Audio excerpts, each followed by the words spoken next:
Muito bom dia, boa tarde, boa noite para quem estiver vendo o vídeo. Meu nome é Leonardo Godoy Trigo, venho aqui com a Academia Paulista de Direito falar sobre a relação entre capitalismo, democracia e direito. E eu trago más novidades. Um fantasma assombra a esquerda. A esquerda, salvo raras exceções, hoje é incapaz de falar sobre o grande problema que assola a nossa gente. A esquerda é incapaz de falar sobre capitalismo. Fala-se muito a miúde em crises da democracia, fala-se muito a miúde em crises do direito, crises do Estado, mas a palavra central que determina os outros três fenômenos não é dita pela esquerda: capitalismo.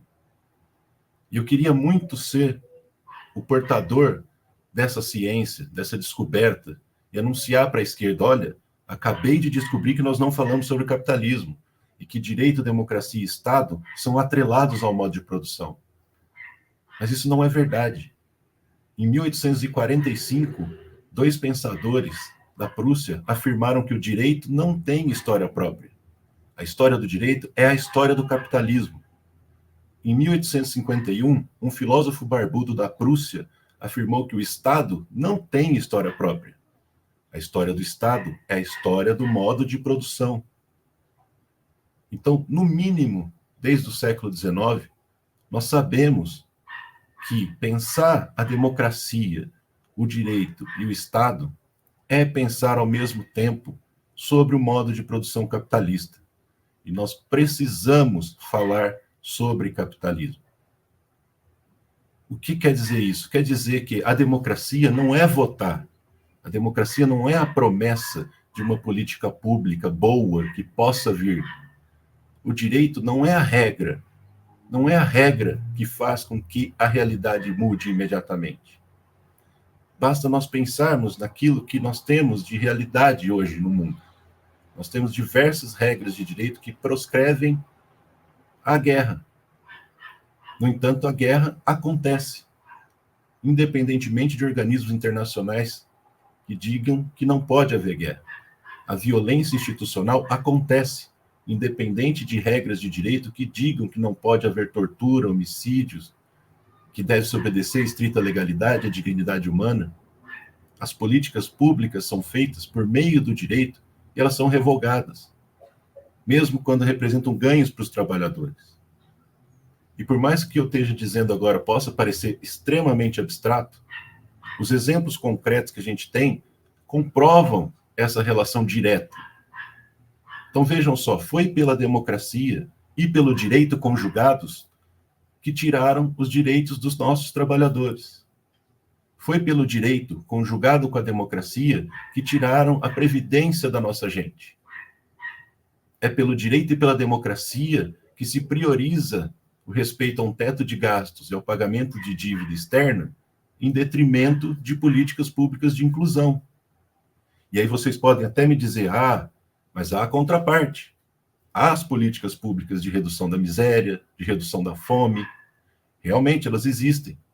Mas basta uma alteração na política democrática para que essas políticas sejam revogadas. O exemplo brasileiro de 2016, recentíssimo, do golpe de Estado que nós sofremos, está aí para demonstrar o que eu estou falando. Nós precisamos voltar a falar de capitalismo. Nós precisamos abandonar aquela velha ideia de que democracia é algo antigo e tradicional, que existe desde a Grécia e que é um ideal de cidadania, de inclusão por si só. Nós precisamos abandonar aquela velha ideia de que Estado e direito, eles existem desde sempre, onde quer que haja ser humano em sociedade. Isso é mentira. Para falar o termo da moda, é fake news. E só podia ser em inglês o termo da moda.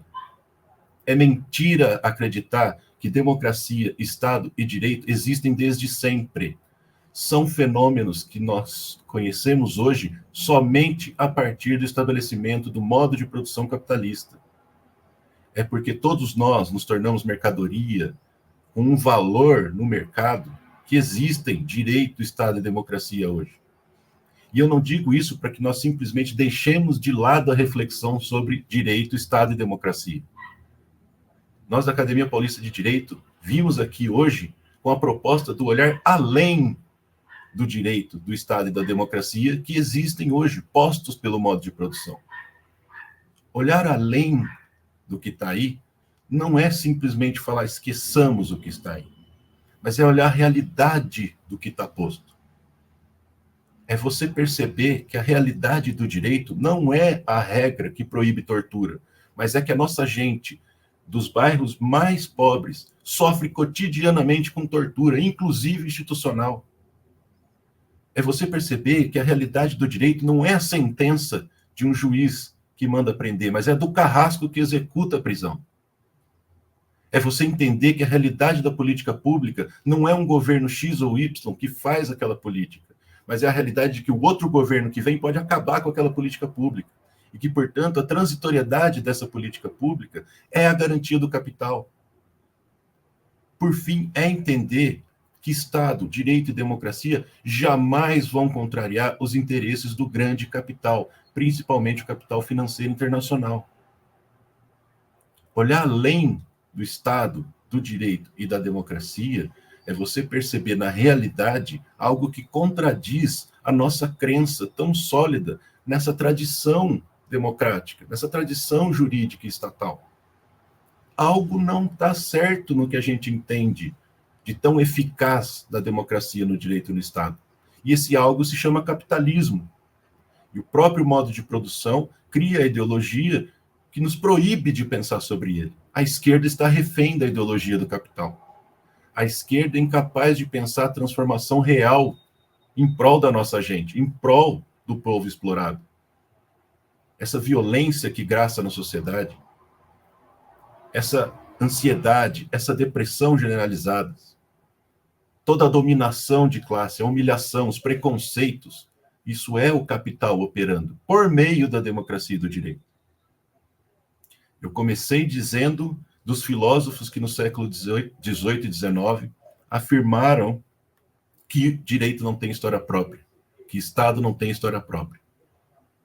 E eu retomo o nome essencial para pensar o capitalismo. Eu retomo Karl Marx, que no 18 de Brumário de Luiz Bonaparte, um livro excelente de 1851, afirmou que não é do passado, mas é unicamente do futuro que a revolução social pode aurir a sua poesia.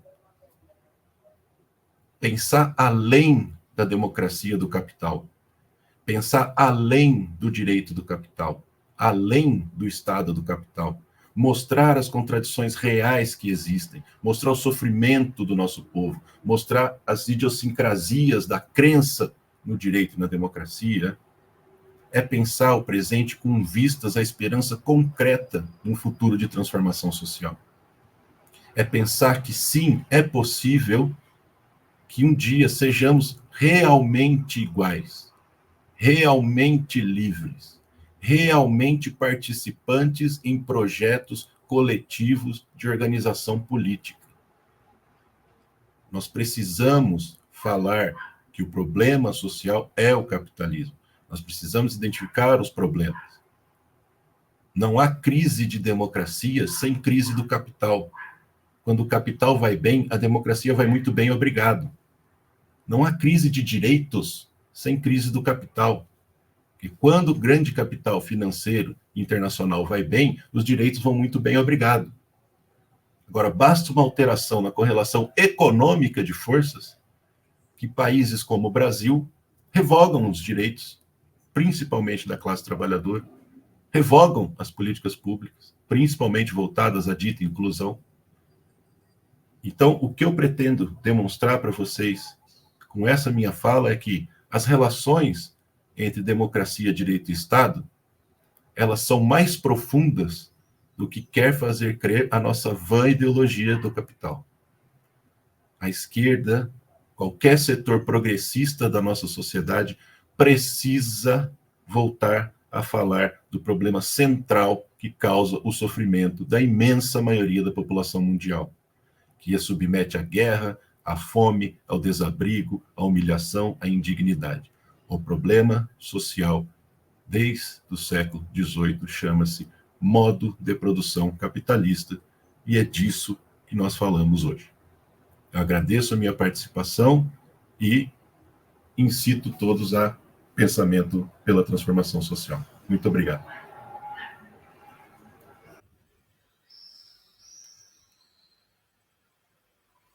Bom dia, agradecemos pela oportunidade de participar do evento. Meu nome é Lívio Perra e eu falo com meu colega Julian sobre guerras, resolução pacífica de conflitos e direito internacional. No cenário global, assistimos a inúmeros conflitos entre diferentes países e internos. As guerras sempre levantam preocupações de vários tipos.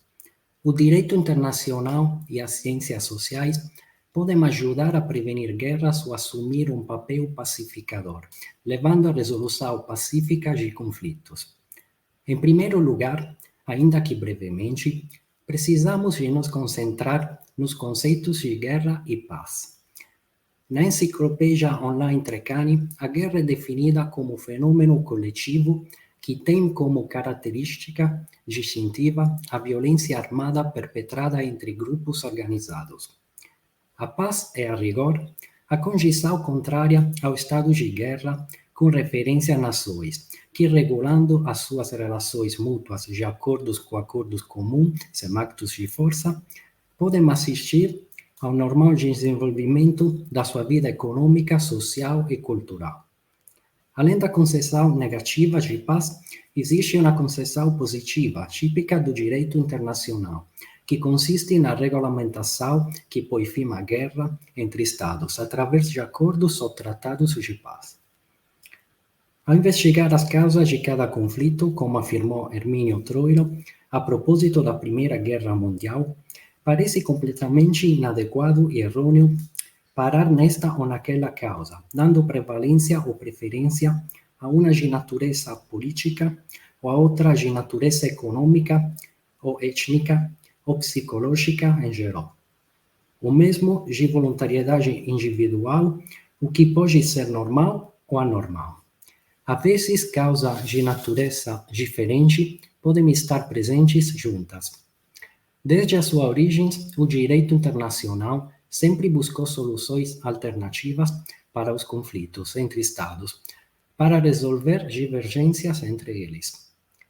Na era da monarquia absoluta, éramos soberanos que se comprometiam com a não beligerância, e o respeito por esses acordos baseava-se na honra dos soberanos. Posteriormente, surge a figura dos diplomatas. Eles realizarão suas atividades para manter a paz entre os povos. Entre as soluções que se destacam no cenário histórico e atual, está a presença daquelas que contemplam uma união, associação de paz para conter guerras emergentes ou em curso.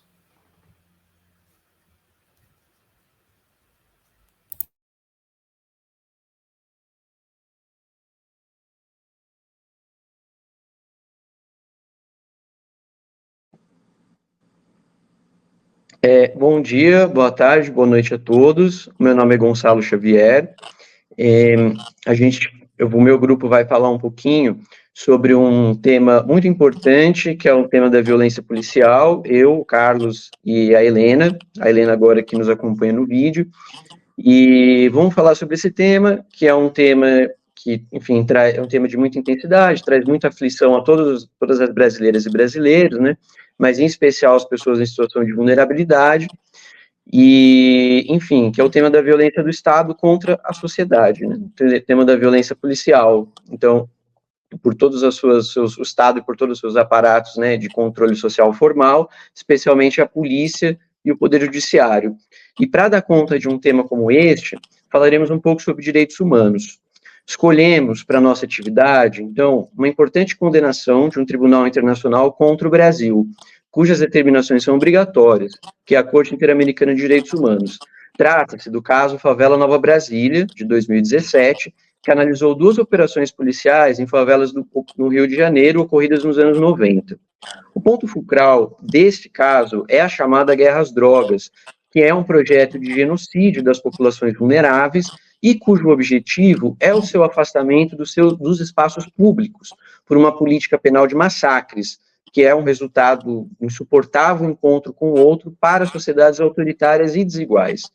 Decisões como essa nos mostram o papel da corte em transformar a realidade conjuntamente com a própria sociedade e servem de importantes reflexões e de convite e de um chamado também para todos, para participar ativamente, especialmente para o cumprimento dessas sentenças.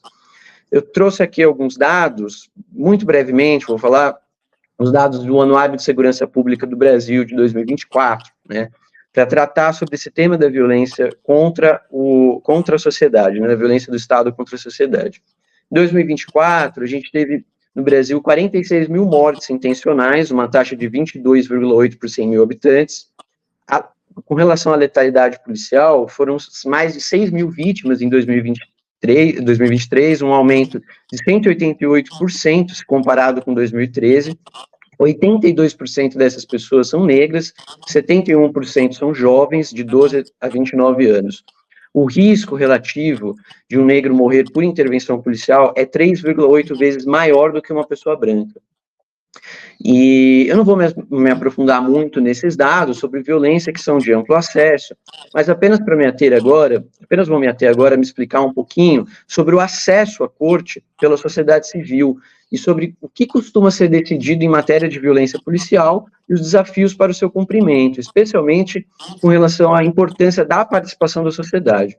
Então, é a Comissão Interamericana de Direitos Humanos a responsável por receber as denúncias da sociedade civil sobre qualquer caso envolvendo violação de direitos humanos e tem o papel de realizar um filtro para levar os casos, eventualmente, a julgamento na corte. A corte, que é sediada em São José da Costa Rica, analisa provas produzidas pelas partes, ouve os relatos das vítimas quando vivas, e aqui temos a própria sociedade civil participando do julgamento. São diversas as medidas que a corte pode impor aos países. Elenco agora algumas, mais genéricas, outras mais específicas também aos casos penais. Então, a corte pode determinar medidas de reparação, como obrigação de reparação integral do dano, medidas de restituição, como tornar sem efeito uma sentença penal que viola a Convenção Americana de Direitos Humanos e outros tratados, medidas de reabilitação, como oferecer tratamento de saúde, psicológico às vítimas, aos seus familiares, medidas de compensação, pagamento de danos materiais, morais, dano ao projeto de vida, medidas de satisfação, como publicação da própria sentença, atos de reconhecimento de responsabilidade internacional do Estado, busca de desaparecidos, projeção pública de documentários, concessão de bolsas de estudos. Além dessas medidas genéricas, a Corte também pode determinar medidas específicas com relação aos casos envolvendo violência policial e violência estatal, de um modo geral. São exemplos, por exemplo, alguns exemplos de garantias de não repetição, como alteração da legislação interna, a capacitação de servidores públicos, policiais, juízes, promotores, defensores, sempre com enfoque em direitos humanos, a criação de mecanismos de proteção, de monitoramento de violência policial, campanhas de conscientização e sensibilização envolvendo segurança pública, estabelecimento de comissões da verdade, a produção e divulgação de relatórios sobre policiais mortos, vítimas de violência policial, como ocorreu no caso Favela Nova Brasília, a adoção de protocolos de investigação policial dirigente, observatório independente das polícias, no caso, por exemplo, das ouvidorias externas, a criação de mecanismos seguros de denúncias de prisões arbitrárias, combate ao perfilamento racial. A Corte também pode determinar que os estados criem estatísticas de prisões, marcadores de violência policial e planos de ações. Essas medidas determinadas pela Corte, nesses casos envolvendo violência policial, elas vêm produzindo resultado, no Brasil especificamente, né? Então, tem um importante papel, especialmente aqui eu me refiro aos planos de redução de letalidade policial, como ocorre no estado do Rio de Janeiro, que a Helena vai se aprofundar mais, no caso do Favela Nova Brasília, e também com relação a outros estados, que não que a Corte tenha determinado, mas que também serve de incentivo para que outras organizações da sociedade civil pressionem os estados a realizarem esses planos. Eu me refiro especificamente ao estado da Bahia. A Academia Paulista de Direito participou, né, ativamente desse plano, da proposta, né, junto com a Defensoria Pública da Bahia. A gente apresentou uma série de propostas para a formulação do plano de redução de letalidade policial do estado da Bahia, e, enfim, e essas decisões da Corte têm esse papel, né, e daí eu chamo a atenção para a participação da sociedade. E, enfim, todas essas medidas, né, naturalmente, elas demandam da própria sociedade a fiscalização para o seu cumprimento. As medidas pecuniárias, condenações pecuniárias, são mais fáceis de serem executadas, mas outras medidas demandam, como os planos de redução de letalidade policial, demandam efetiva participação da sociedade. Então, para o seu cumprimento, mediante fiscalização, acompanhamento de medidas judiciais também, o ajuizamento de ações coletivas, como é o caso de ações, por exemplo, da DPF das favelas, a participação da sociedade nessas ações, enfim. A sociedade precisa exercer o seu direito reivindicatório para retomar esses espaços, né, para retomar a sua própria participação nesses espaços públicos que foram tomados arbitrariamente pelo Estado. Então, essa é a minha fala. E agora a Helena vai se aprofundar um pouco mais no caso Favela Nova Brasília. Muito obrigado a todos. Bom, cumprimento a todas as pessoas que estão assistindo essa apresentação. De maneira bem simples, bem objetiva, o caso do Favela Nova Brasília consistiu em 2 incursões policiais realizadas em 94 e 95 no Complexo do Alemão, né? Uma favela bastante conhecida no estado do Rio de Janeiro. Essas 2 incursões ocorreram em um trecho do Complexo do Alemão, intitulado Favela Nova Brasília. Essas 2 operações policiais tiveram como resultado a ocorrência de 3 estupros e de 26 mortes. Essas 26 pessoas que foram assassinadas pelos policiais militares que realizaram essa operação, elas foram mortas com mais de 100 tiros, a maioria desses tiros desferidos na cabeça das vítimas e em regiões vitais, né, notadamente próxima ao coração. Na época, esse caso ganhou notoriedade porque uma repórter realizou um trabalho de campo e aí divulgou esses assassinatos e esses estupros ocorridos durante essas incursões policiais, e foi instaurado, de fato, no ano de 94 e 95, inquéritos policiais para apurar essas ocorrências. Só que esses inquéritos foram arquivados no ano de 2009, então ficou desde 94 até 2009 essas investigações, sob o argumento de que, caso eventualmente oferecida uma denúncia contra esses policiais, ela estaria fulminada pela prescrição. E aí, em 2011, o caso foi, um pouco antes disso, foi levado pela sociedade civil ao Sistema Interamericano de Direitos Humanos, e a Comissão Interamericana de Direitos Humanos, em 2011, emitiu um relatório de mérito reconhecendo a responsabilidade internacional do Estado brasileiro pela violência sexual perpetrada contra essas 3 mulheres e pelas mortes das 26 vítimas. A consequência imediata do relatório da comissão foi a instauração pelo então Procurador-Geral de Justiça do Ministério Público do Rio de Janeiro, que determinou o desarquivamento desses inquéritos policiais e, em consequência, o GAECO ofereceu denúncia contra 6 policiais militares implicados nas incursões policiais ocorridas na Favela Nova Brasília. Mas acontece que essas ações penais foram arquivadas sem nenhuma condenação. Inclusive, o Tribunal de Justiça do Estado do Rio de Janeiro alertou para a tortura psicológica a que estariam sendo submetidos esses 6 policiais militares em razão da perpetuação das investigações por mais de 15 anos.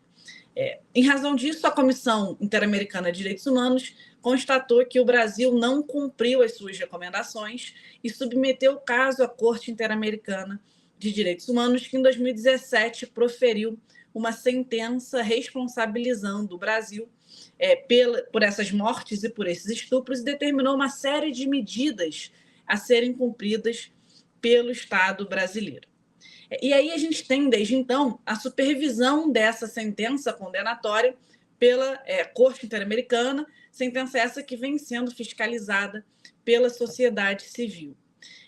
As consequências, então, da condenação do Brasil pela Corte são inúmeras. E aí a gente realmente não pode deixar de saudar e elogiar, né, as consequências positivas ocorridas internamente em razão dessa responsabilização internacional.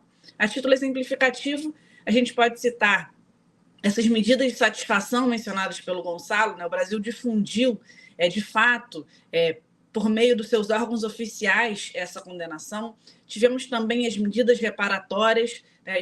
Os familiares das vítimas foram, de fato, indenizados.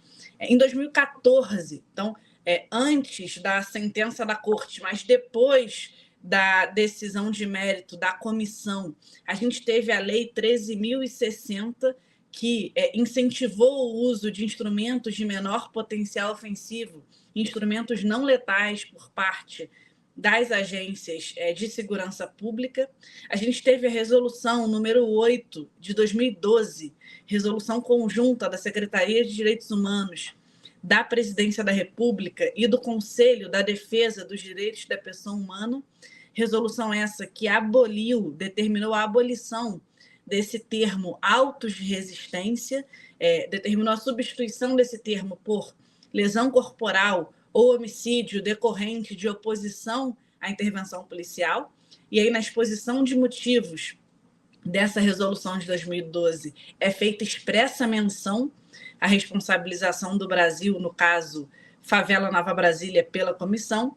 E tivemos, em 2018, a Lei 13.645, que criou o Sistema Único de Segurança Pública e a Política Nacional de Segurança Pública e Defesa Social, que tem como escopo a promoção de direitos humanos, a implementação de uma política de segurança cidadã e a prevalência de atos de prevenção e não de repressão por parte das polícias.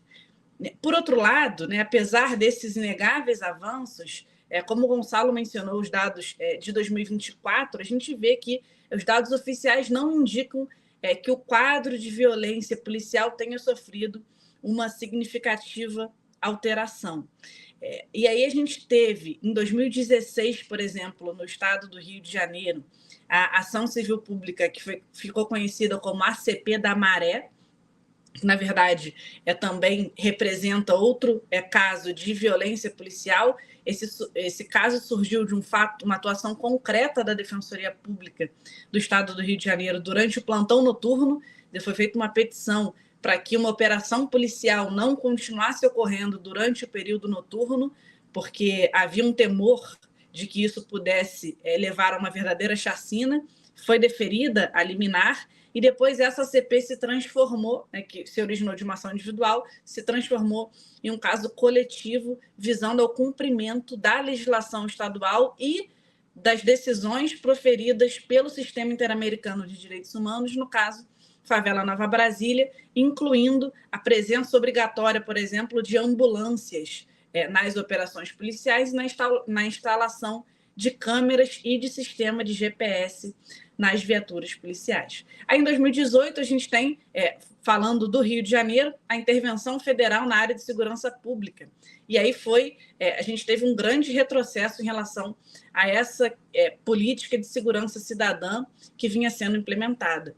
E aí, recentemente, temos a conhecida ADPF das favelas, a ADPF 635, que foi ajuizada no ano de 2019 e agregou diversas entidades e movimentos sociais em torno desse problema do enfrentamento à violência social. Então, essa ADPF questionava 2 decretos estaduais que regulamentavam a política pública de segurança no estado do Rio de Janeiro e buscava a implementação de ações concretas para reduzir a letalidade e garantir segurança à vítima. Então, a ADPF das favelas que teve como base teve como principal base teórica as decisões proferidas pela Corte, no caso Favela Nova Brasília, inclusive isso é dito na inicial da ADPF das favelas, tem como pedidos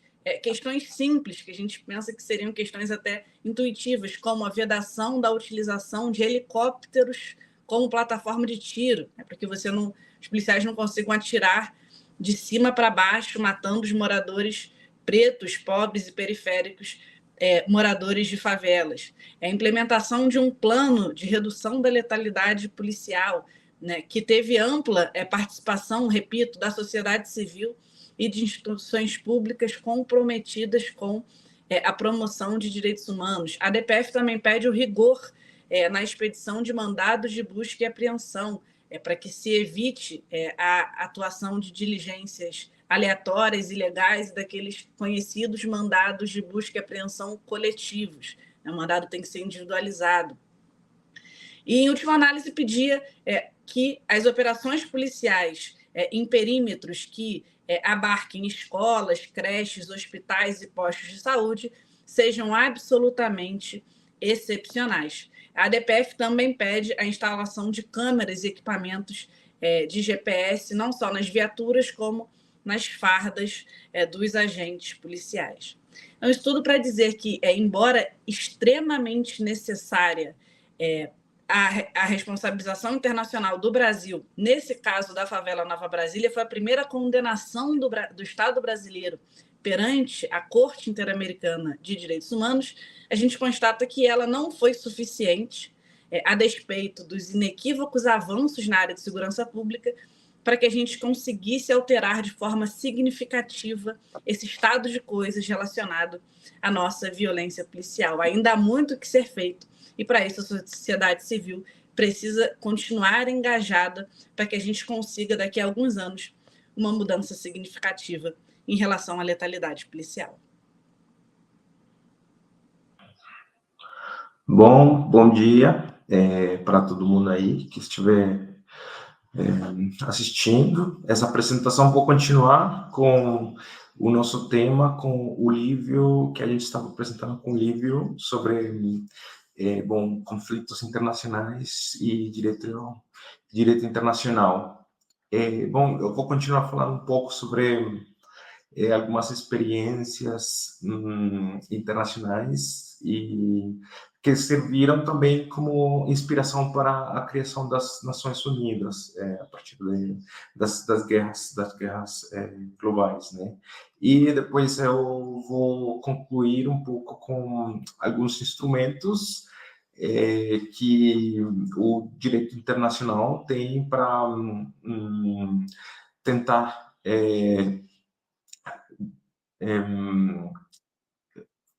discutir sobre esses conflitos internacionais, né, tentar evitar, e finalmente algumas conclusões que a gente pensou com o livro.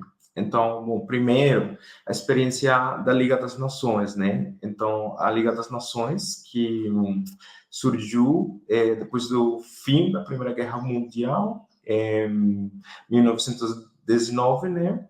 E o propósito da Liga das Nações era evitar qualquer possível conflito. Porém, os Estados Unidos e a Alemanha e a Rússia não ratificaram o pacto, e a Alemanha e a Rússia eles não estavam presentes. A Liga das Nações é considerada uma experiência infeliz, pois não impediu a ocorrência da Segunda Guerra Mundial. Em 1946 foi extinta. No entanto, esta experiência tem o mérito de ser a inspiração para os organismos internacionais subsequentes, que visam contribuir para a paz através da provisão do caráter da universalidade e representação de todos os Estados dentro deles. Além disso, passando para as Nações Unidas, essa é uma experiência que deve ser lembrada. A Carta, o tratado, foi adotado em São Francisco em 1945. Entre os objetivos que emergem do preâmbulo da Carta estão o de salvar as gerações futuras do flagelo da guerra, e a reafirmação dos direitos fundamentais e a criação de condições que contribuam para reforçar o cumprimento das obrigações decorrentes da lei internacional. O tratado que institui as Nações Unidas presta especial atenção à paz. O artigo 1 afirma que a paz e a segurança internacionais devem ser preservadas. O artigo 2 estabelece a proibição do uso da força nas relações internacionais com a única exceção prevista no artigo 51, no caso em que se trata do direito natural da legítima defesa individual ou coletiva diante de um ataque armado de um Estado. Além disso, estas duas disposições são normas internacionais de ius cogens e são, portanto, obrigatórias e gerais. Várias referências sublinham a necessidade de um desenvolvimento igualitário de relações amistosas entre Estados, a necessidade de procurar soluções pacíficas nas disputas entre países. O Tribunal Internacional de Justiça, conforme previsto no artigo 38 do seu estatuto, pode resolver litígios entre Estados. Este tribunal também pode emitir pareceres a pedido da Assembleia Geral, do Conselho de Segurança e de outros órgãos.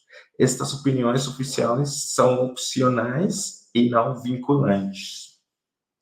Bom, para falar um pouco dos instrumentos, em relação aos instrumentos, deve-se sublinhar que o verdadeiro problema não é da estipulação de tratados ou cartas onde se estabeleça como objetivo a intenção de pacificação, a manutenção da paz, a prevenção de conflitos ou o repúdio da guerra como solução para disputas internacionais internas. A principal questão é que instrumentos podem ser utilizados no caso da violação de disposições das cartas ou dos tratados.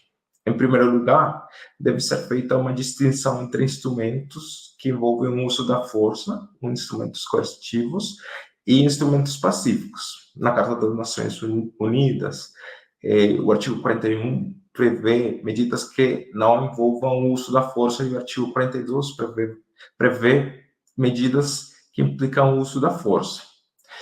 O Conselho de Segurança decide sobre a adoção de medidas que não envolvam o uso da força, assume a forma de interrupções totais ou parciais de relações econômicas e de comunicações ferroviárias, marítimas, aéreas, postais, telegráficas e radiofônicas, e da ruptura das relações diplomáticas.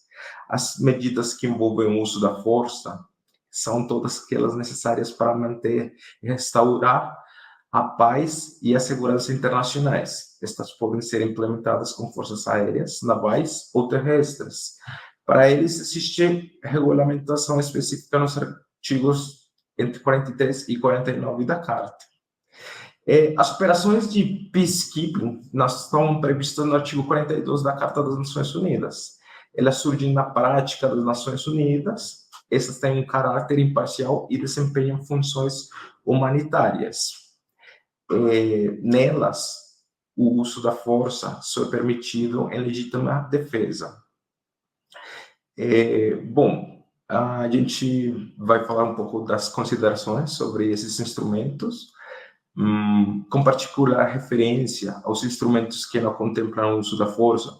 Os pensamentos voltam-se para as sanções econômicas. No cenário global, observamos sanções econômicas adotadas como medidas dissuasórias para impedir a continuação dos conflitos. Eles são realmente eficazes, podem levar à desistência de um ou mais estados de um conflito, as sanções econômicas, numa economia atual, onde as economias de muitos países estão interligadas, ter repercussões negativas nas economias dos países não relacionados com os conflitos e dos países sancionadores.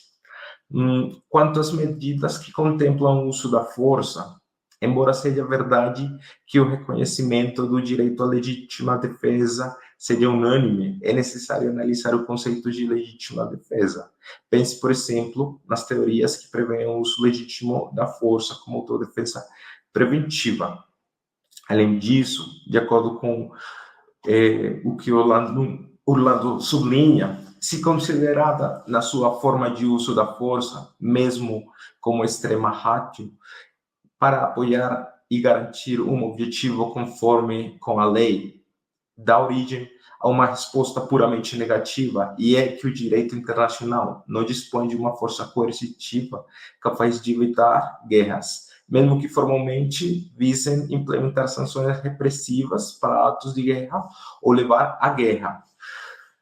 Que que se o conflito ocorresse, então o resultado não teria o significado imediato de uma vitória para a defesa jurídica, mas apenas atestaria a prevalência da força de um dos contendores. Bom, um pouco já para finalizar, reflexões.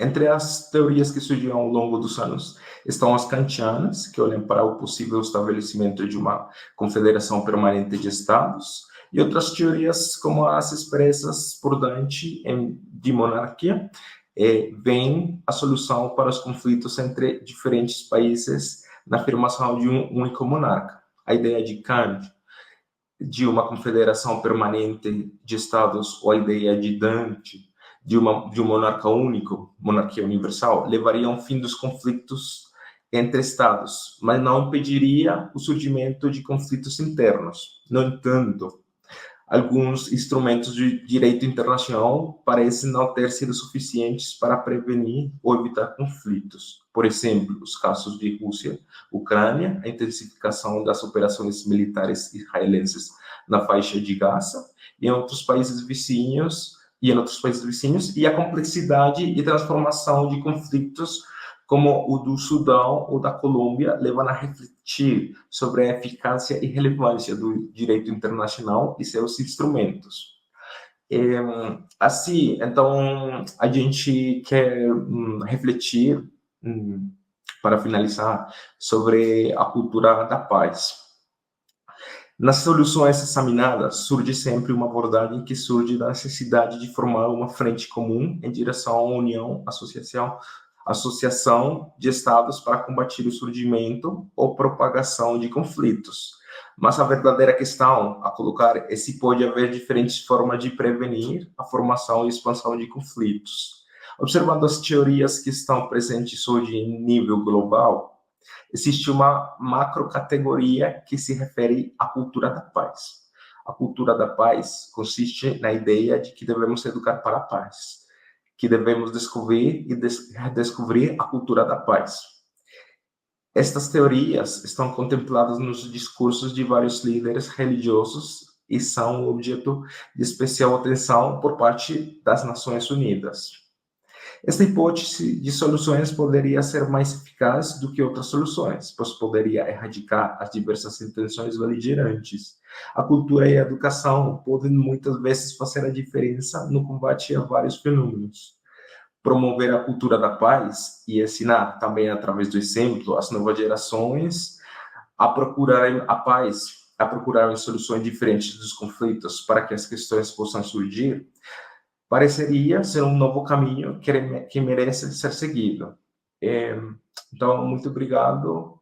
E, bom, é isso que a gente teve para apresentar com o Lívio. Bom dia a todas, todos e todes.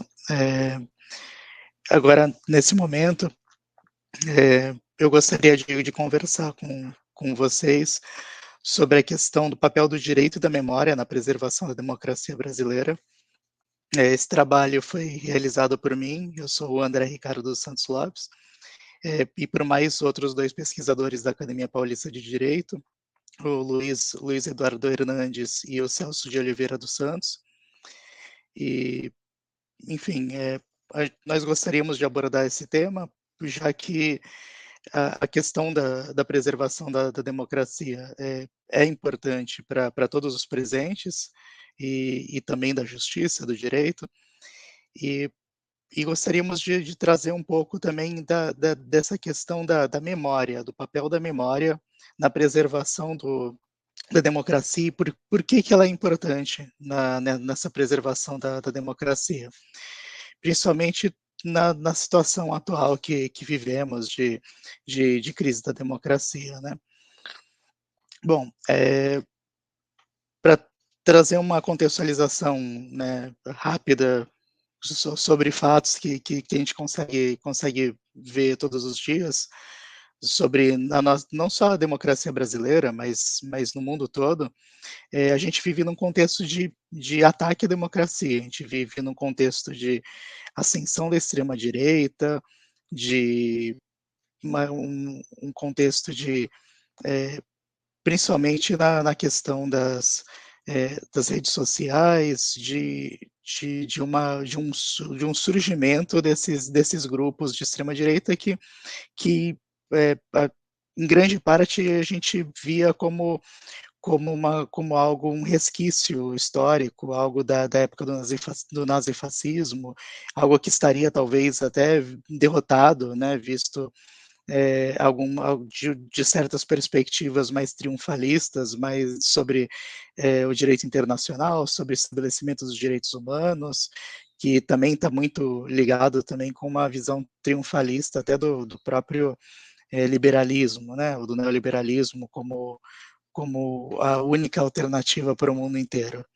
E acabou-se que não se viu chegando, né, esses atuais ataques à democracia.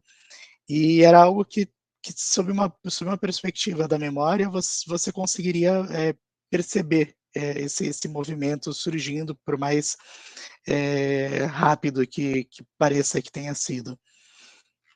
Então, se a gente for pensar no contexto atual desse desenvolvimento, né, das redes sociais, esse desenvolvimento muito rápido das telecomunicações, né, em grande parte, está muito ligado com isso, a gente vê, claro, um ambiente muito propício para a liberdade de expressão, mas ao mesmo tempo que você vê também algumas formas que extrapolam a liberdade de expressão, né? Você vê essa propagação do discurso de ódio, essa propagação, inclusive, de uma memória que, por muito tempo, ela tinha se relegado ao subterrâneo, eventualmente ao esgoto, né?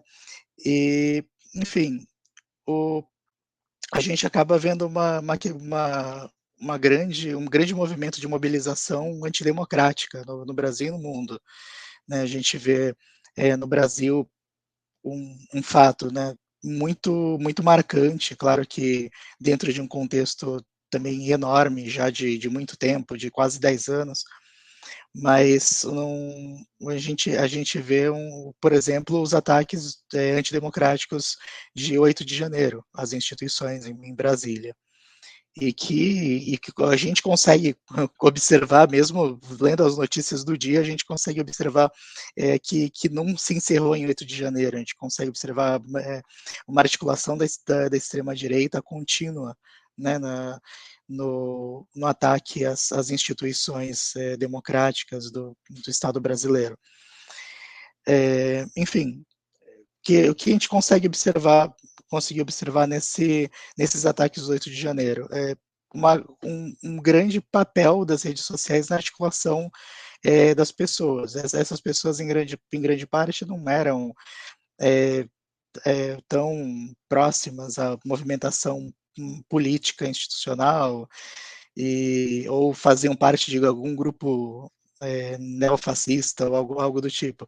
Em grande parte eram membros da população bastante que estavam em situações bastante vulneráveis e que na falta de um letramento político acabam optando por discursos fáceis, por discursos mais simples para a solução dos problemas dela, né, para a solução dos problemas diretos dela, algo mais do mundo mais material, né, da sensibilidade mais direta delas, mais empírica. Então, é algo que, inclusive, as instituições e mesmo os movimentos progressistas precisam ter sempre uma observação de nunca perder o diálogo com essa população, mas de qualquer forma é a questão que eu gostaria de abordar. Então, e por que eu estou falando da questão da memória nesse sentido? Porque até então que eu falei, é fato, a gente consegue observar nas notícias ou mesmo, enfim, nos processos judiciais que ainda estão acontecendo, mas por que essa questão da memória? A gente consegue observar entre essa população muito a questão que a gente observa em geral, de movimentos ultraconservadores, de extrema-direita, essa tentativa de uma volta para um passado idílico, onde as coisas supostamente funcionariam, né, e onde, num contexto, num cenário, por exemplo, de violência,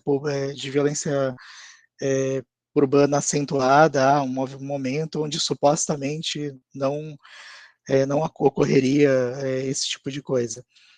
Todo mundo tem algum parente que vem com algum papo assim desse tipo de que antigamente era melhor ou pior na época da ditadura.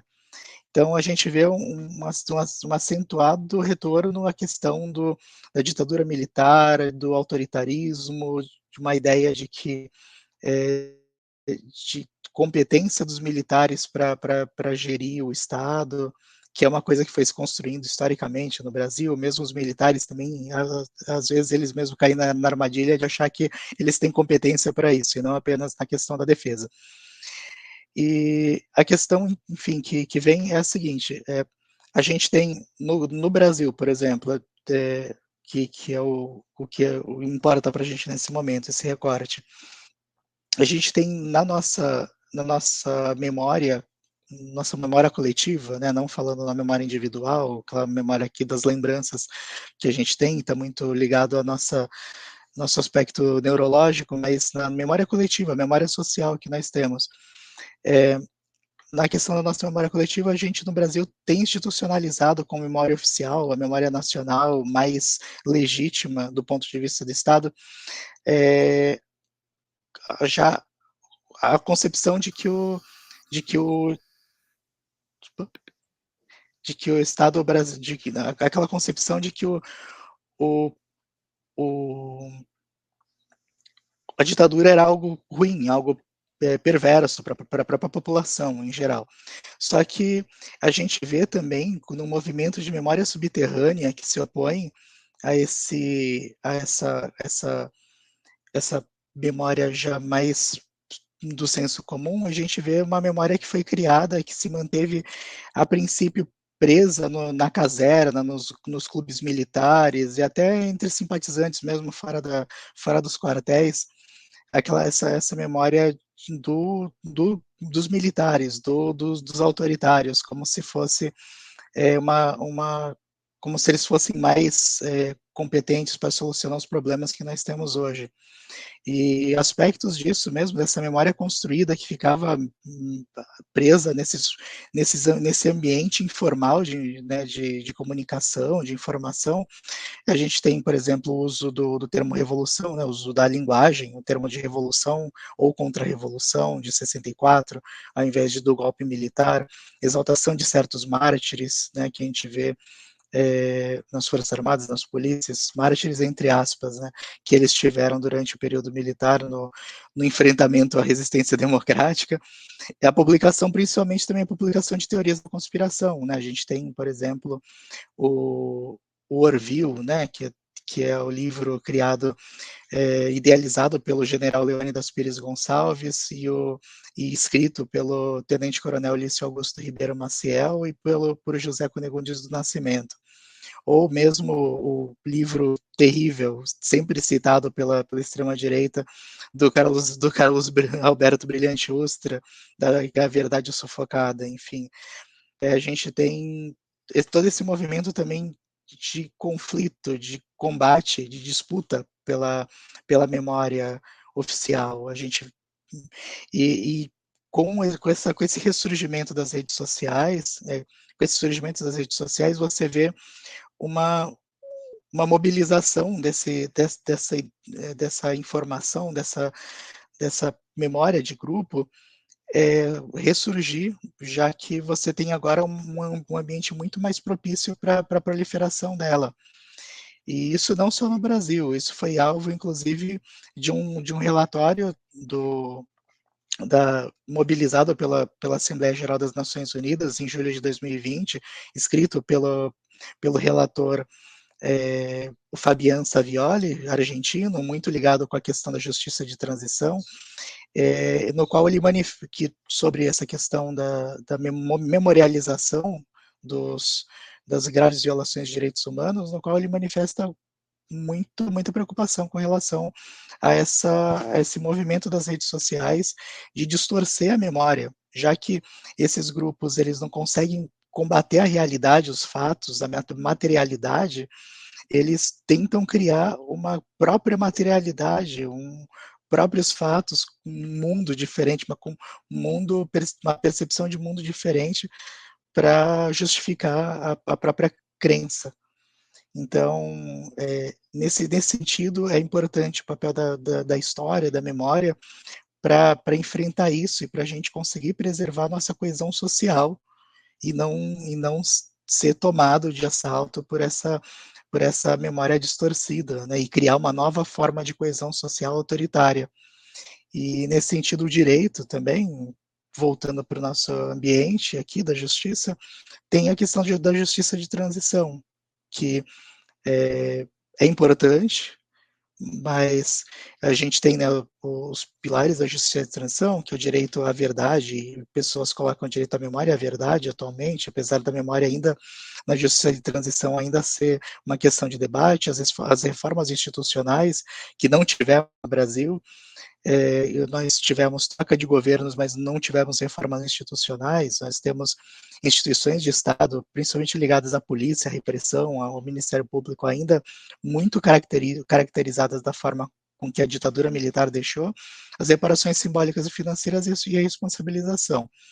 Mas, então, a justiça de transição ela serviria, de certa forma, para você prevenir novas situações e para reparar, claro, as situações que já ocorreram de graves violações de direitos humanos, não só de governos autoritários, né? Seria uma transição democrática, mas graves violações em geral, né? Nós temos de governos mesmo democráticos, como as situações de apartheid, de violência institucional, massacres policiais, enfim.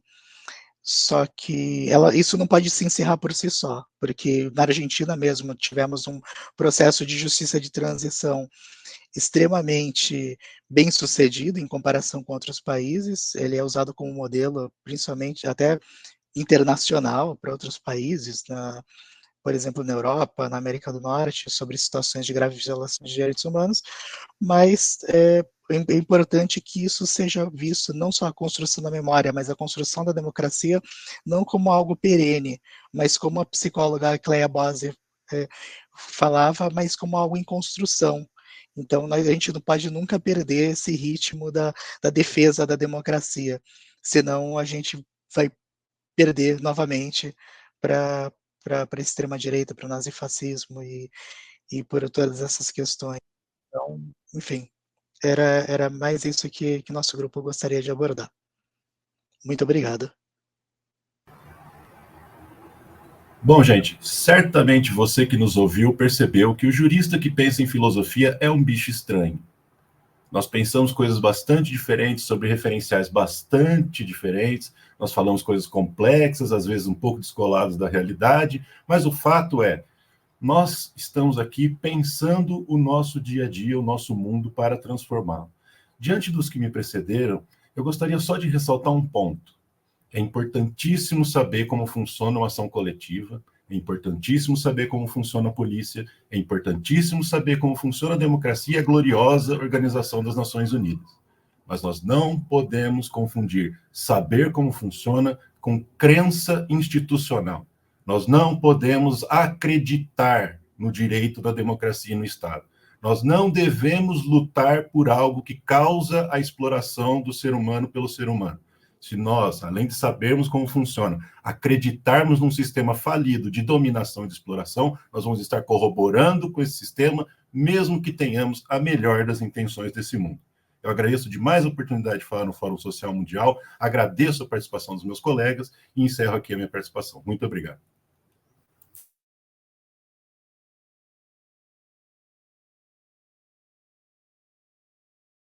Lívio.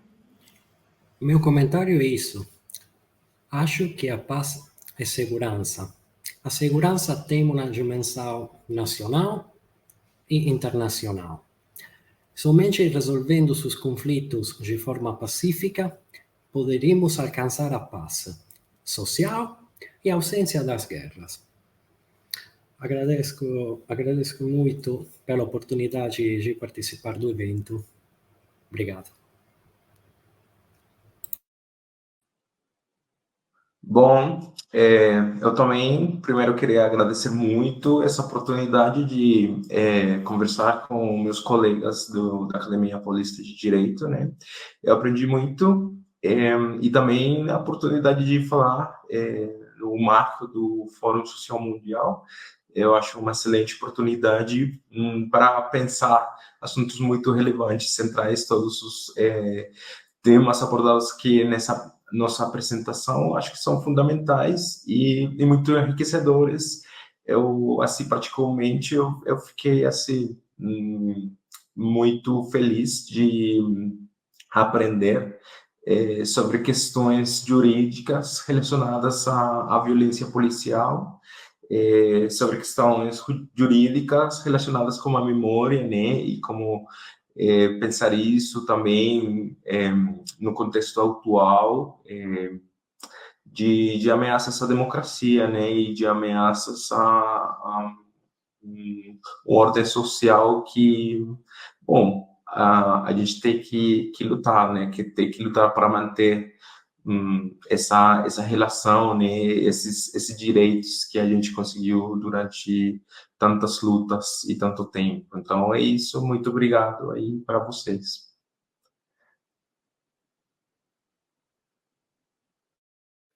André. Bom, gostaria de encerrar comentando, principalmente, agradecendo a oportunidade de participar desse evento. É muito importante que tenhamos sempre essa perspectiva, nunca de justiça e democracia como algo fora da questão da população, do social, mas sim sempre em diálogo com a população, com o que está acontecendo. Então, principalmente na questão de heteronomia e de autonomia da própria população, o direito não pode ser imposto de cima para baixo, mas construído pela população. Mas eu acho que é importante também, concordando com o colega Leonardo, que não tenhamos uma fé cega nas instituições. É importante observar, sempre priorizar a justiça e a democracia e que ela seja priorizada mesmo acima das instituições, principalmente quando essas se posicionam contra a justiça e a democracia. E é importante sempre ter a percepção de que o direito não resolve tudo, né? Como comentei, às vezes, mesmo a justiça de transição também não resolve tudo. Situações bem-sucedidas juridicamente podem chegar a alcançar situações sociais péssimas, como a Argentina, por exemplo, voltando para a extrema-direita. Então, acho que é importante sempre a gente ter essa perspectiva da construção da democracia permanente e feita pela própria população, de baixo para cima. Muito obrigado. Bom, também na mesma linha aí que seguiram o André e o Leonardo, no sentido de a gente não ter uma crença institucional cega demais, eu acredito que no período em que a gente está falando de reconstrução e de resiliência democrática, a gente também precisa prestar atenção para o fato de que reconciliação não é suficiente para estabelecer uma ordem social coesa que seja capaz de se manter.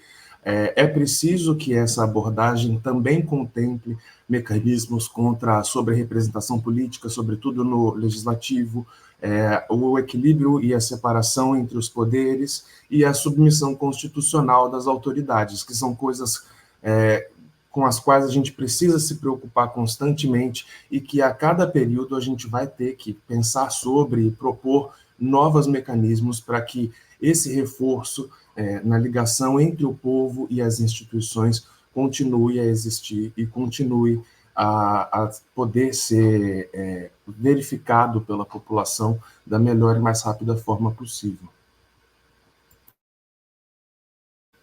Obrigado pela atenção e parabéns aí aos colegas também pelas exposições, aprendi bastante.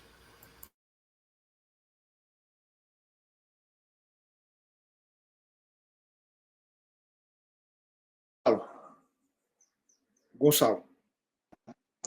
Oi, também gostaria de agradecer bastante a participação e, enfim, Eu acho interessante, muito interessante as discussões que foram trazidas, especialmente com relação à participação, né, participação da sociedade nessas discussões envolvendo violência, e acredito, talvez aqui não tenha concordância de todos, né, a gente tem um grupo plural, mas me parece, assim, que essas dominações econômicas, né, que produzem, enfim, todos esses debates, não são que determinam, né, a dominação política, e talvez o contrário.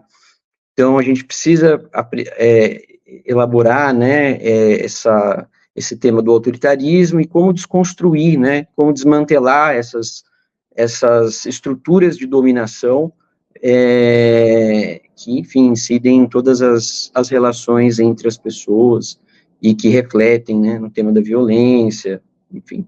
Então, acho que essa é a minha contribuição. Bom, eu encerro aqui agradecendo também a oitiva ativa de todas e todos e concluo dizendo que o nosso grupo é um grupo, de fato, muito heterogêneo e alguns apresentaram umas explanações mais pragmáticas, partindo do atual estado de coisas, outros mais utópicas, que servem justamente para que a gente não pare de caminhar, né? Quem sabe um dia a gente realmente consiga construir uma utopia que nos permita compartilhar a terra, aqui referendando Gabriel Garcia Marques. Muito obrigada a todas e todos.